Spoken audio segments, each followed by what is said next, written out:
so many booths, and they set it up in a complicated way, so you have to hunt to find what you think is in here somewhere. But then, of course, that leads to all those serendipitous moments, right? Where you stumble into something where you go, oh. And that's, of course, what they want to get out of you. So that's the first thing about NAB is there's just so much here to see. It's hard to take it all in. But another big example is what just happened.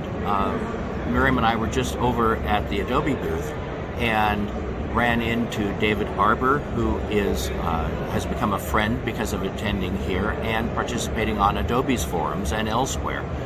David is quite an expert. He's good at Premiere Pro, and he's incredible at After Effects.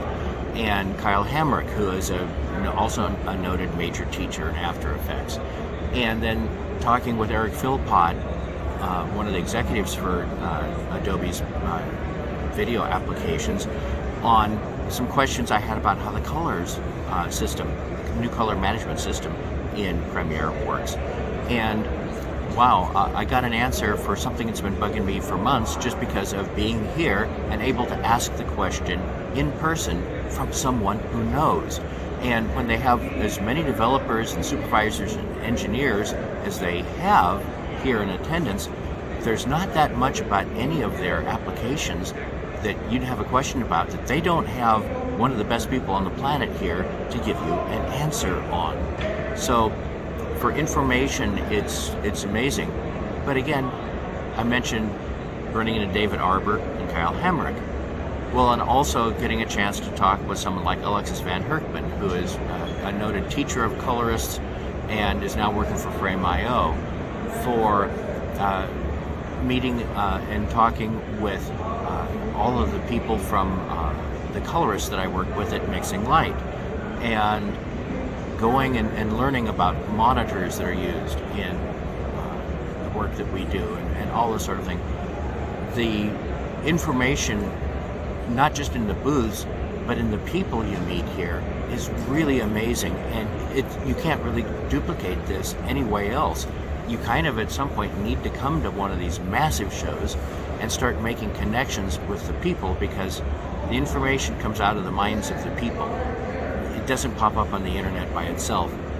People have to have thought it up, and the people that did the thinking up, they're here, and it's best to get talking with them in person. That really is the magic of coming to something like National Association of Broadcasters, or NAB, or NAB, or whatever you want to call it.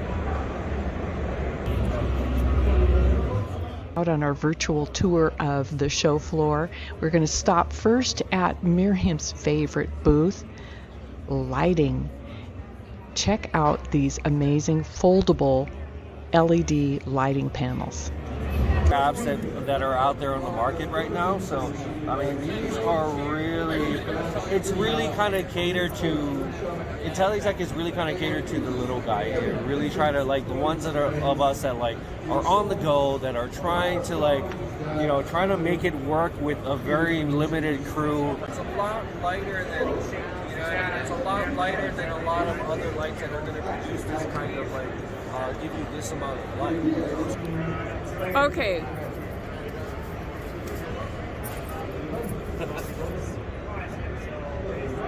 So we have tracking on our camera here, so if you go ahead and tilt that camera around a little bit, you can see the CG environment behind me is moving in correct parallax with the camera tracking.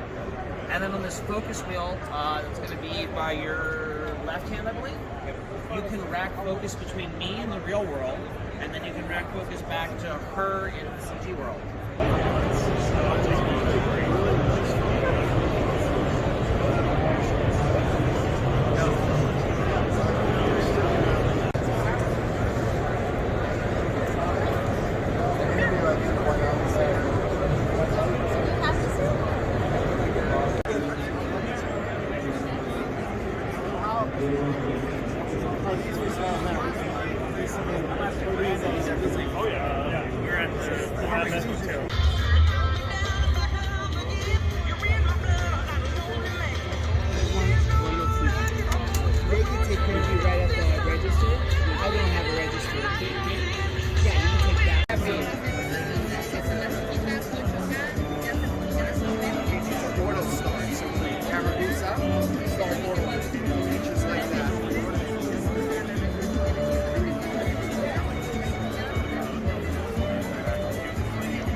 one of the best aspects of NAB is the people that you meet. Here we are at the colorist mixer, rubbing elbows with fantastic colorists. So that's a little snippet of what our experience has been like over the last few days at NAB. See you next year.